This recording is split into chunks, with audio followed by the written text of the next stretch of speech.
စစ်တငယ်ချင်းတို့ရေးဒီနေ့တော့မော်ဘီဘက်ကထိုင်းစစ်ကလေးတငယ်ချင်းခြံထွက်ရလာတာဒါလေးကအချိုရေးဒါလေးကအခိုင်နှမျိုး miss လုပ်လိုက်တယ်ရှာပပကျမကြီးကောင်းတယ်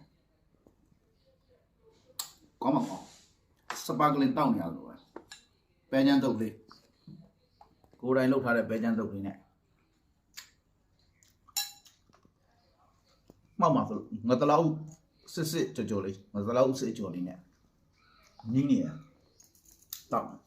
ဒါကြတောက်ပေးရတဲမအတွက်ဒါဒီကူပြောင်းဆိုတော့ပူထက်ငင်းအောင်လို့တောက်ကြပါဦးကောင်းပါကောင်းတဒါ